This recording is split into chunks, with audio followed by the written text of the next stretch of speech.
I hear the term modern Islam, I like to keep a bucket beside me to throw off. Because my source of authority is the president of Turkey. I quite like this guy. He speaks the truth. In May of 2007, this is what he had to say. When I hear the term modern Islam, I find it ugly and offensive. The president of Turkey. Which part of it did you not get? Thanks. Which part of it do the leaders of the Western world not get? How do you enjoy it? How can you be so blatantly stupid? When the president of Turkey, who's an authority on Islam, has this to say, that he finds it ugly and offensive, that Islam is Islam. As recently on the 1st of November, when ISIS brought that Russian plane down, this is what he had to say.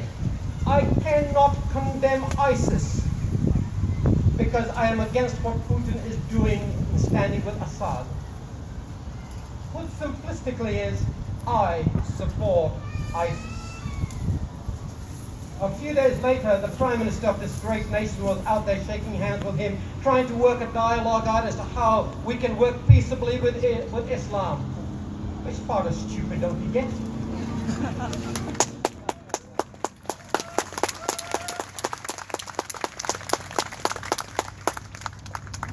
Which part of it don't you get? When Tony Abbott as Prime Minister made the announcement he was bringing in 12,000 Syrian refugees, I wrote to him and asked him, can you guarantee this nation that amongst those people there will be no terrorists? If you cannot, then I need to put you on notice that should someone from that crowd turn out to be a terrorist, we will commence legal action against you because you were elected to protect this nation.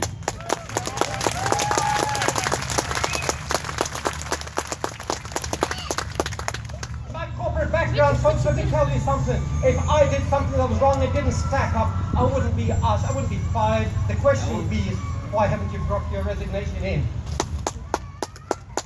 People out there are meant to protect this great country, and they are not. Oh, yes? Yes, sorry, I can't hear. As recently as a few days ago, the leader of the Greens made a statement.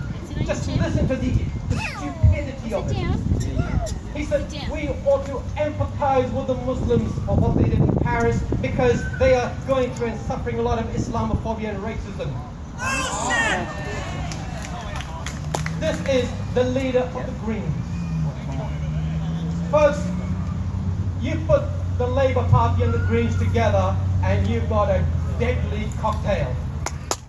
A deadly cocktail. They will pimp this nation for the Muslim vote. Let me repeat it in case you missed it. We have 2.2% Muslims in this country. Now let me also clarify this. Not all Muslims are terrorists. Terrorism is a Muslim. Not all Muslims are terrorists, but Muhammad was. Not all Christians are perfect, but Jesus Christ was. See the difference? Now we are a Judean-Christian country, whether you like it or not. If you don't like it and you have a holiday on Christmas, you better return your holiday. If you have a holiday on Easter, you try to go back to work. We are a Judean-Christian culture, whether you like it or not. In our Constitution and in our laws it says, you will not kill. And that came from the 10 Commandments that was given on Mount Sinai. Thou shalt not kill. I want you to take note of this. You look at what sits on the minaret of a mosque and what sits on the top of a church. One has a cross where a man was crucified. The other has a bloody sword to kill you.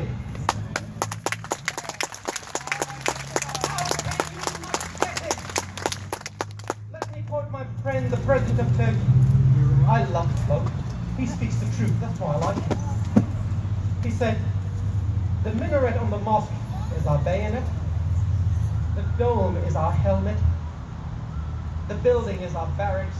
And the faithful is our army. Which part of it do you miss when you see a mosque going up?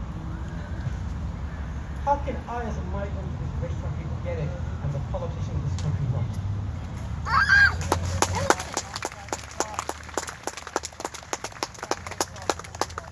Do these people take stupid pills, or are they naturally stupid? How can we miss it? I'll finish on this very quickly because I don't like to keep you people out of the sun. Years ago, I employed a young fellow by the name of Eric. I didn't know his second name. He was born in Australia, young, strapping young fellow, dressed like an everyday Aussie, spoke fluently because he was born in this country. And when he worked with us, and at the time, there was the Pakistan cricket team being held up in Jamaica. Remember, in the West Indies, when Bob Bulmer died in that accident in the hotel room? And this guy made a statement, oh, why don't they just leave the Pakistanis alone and let them go home? Whoa. So I asked him, his name was Eric. I said, Eric, what's your take on Sheikh Al-Halali? You remember that guy? Never heard of him. Really? What's your take on Pauline Hanson? That stupid woman. I said, wow. I said, you know about Pauline Hanson, but you don't know about Sheikh Al-Halali. I got back to my office and asked my wife, I said, honey, just tell me what's this guy's name. It was Eric and some Lebanese name. Oh, that explains it. You see, but I don't have a problem with these people because I'd like to try and bring them across to thinking the way the man who died on the cross thought. But one day we were doing something on a job, putting in our branded business, we use a particular glue, and when that glue is curing, it pops, like a bomb going off and smoke comes out of it. He said, what's that? I said, they use it to make the bomb. Really? Where can I get it? Now this is a guy born and bred in the country, never been on Mars. Of course, I rang the Australian police security forces, and he no longer works for us. But the reason he didn't work for us was, I told him we got a structure to do in the Jewish section. Will it be a problem for you? He said, we're building a monument. He said, oh, yeah, well, it's an opportunity for you to stamp on a Jew. Oh, yeah, I didn't see it like that. I'll tell you, folks, let me finish on this point. I'll give you a bunch of grapes. But 2 of those grapes in there are injected with cyanide. And as you know, if you consume it, you'll die instantly. But if I gave you a bunch of grapes and didn't tell you which 2 are injected with cyanide, and I asked you to have a feast on them, will you eat any of those grapes? You'd be a fool to. How can you tell me of those Syrian refugees that have come in, which one and which one is not a terrorist? Why will you put the future of your children, your grandchildren at risk at the expense of these people? Come the next federal election, folks, we need to wake up. Wake up or we will lose this country.